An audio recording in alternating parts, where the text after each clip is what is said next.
Hi everybody, welcome to a new all of the above budget movie review. And this time it's time to go into my childhood. And when I'm talking about my childhood, there's a few things that really got me. I was a big toy fan and I was a Star Wars fan. I loved He-Man, I loved Transformers, and I loved G.I. Joe.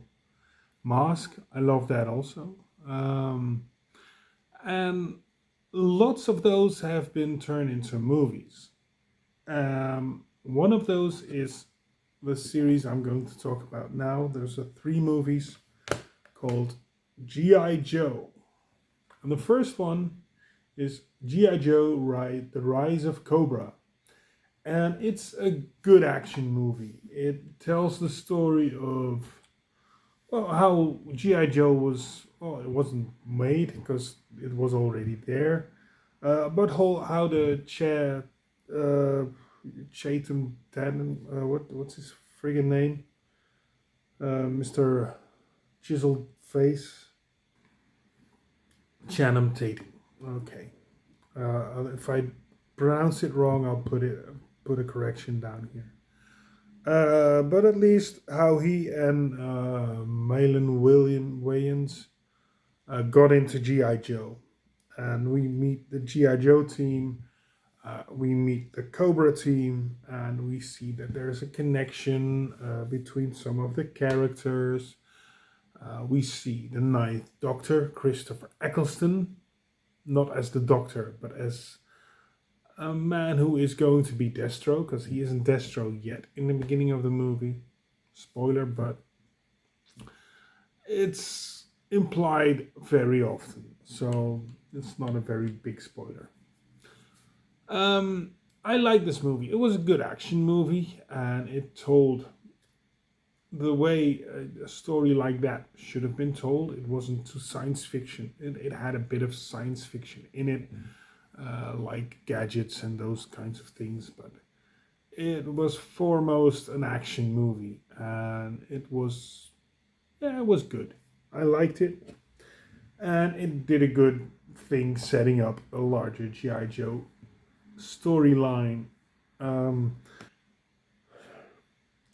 which was made into a sequel called GI Joe Retaliation with Dwayne Johnson, aka The Rock, and Bruce Willis. It continues the story put on in the first Rise of the Cobra, so it's a sequel, but it's a kind of a different story. I mean, Channing Tatum is still on the cover, but he isn't around for the entire movie. Another spoiler, but people who've known this movie, it's kind of a rock vehicle, so it's kind of more a Dwayne Johnson movie. It's a good action movie. It picks up where the other one left off. Yeah, I enjoyed it. It wasn't as good as the first one. It took me too long to get into the movie, and I liked it when Bruce Willis came in there and they just kicked ass. Um, yeah, I liked this movie. Then it was quiet for some years because those movies bombed in the cinema. Most of the movies bomb in the cinema and get picked up as cult classics and everything. So, is it good to judge a movie how it does in the cinema? I know it's for money reasons because studios want to see their money back. But if you talk about the movie, you talk about a story, about an idea, and those are good movies, and they do plainly well if they got a good audience on Blu-ray or physical another physical media or on screen streaming. Sorry. Then it took a lot of time before there was something else done in the name of G.I. Joe.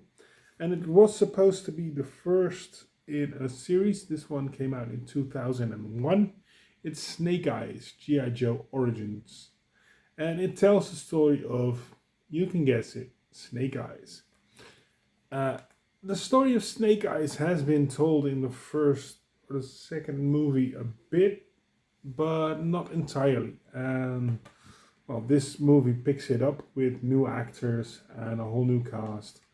They wanted to reboot the G.I. Joe franchise, and there hasn't been any ideas of a sequel or thoughts of a sequel yet. So I'm curious to see what they will do, or they will reboot it again, just to try to find a new way. I used to watch G.I. Joe when I was a kid on television. I used to have the action figures. I used to have some vehicles, but mostly action figures because vehicles were too expensive. And I liked it. It was, yeah, it was cool. And they played with this my Star Wars action figures, and well, He-Man was too big to be in there, so there were like giants or something. So I had a lot of fun watching these movies and rewatching them just now.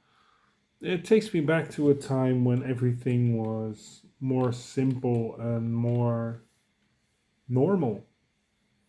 You could be who you wanted to be, and yeah, and you could do anything you wanted to do without being socially ostracized for having another thought than someone else.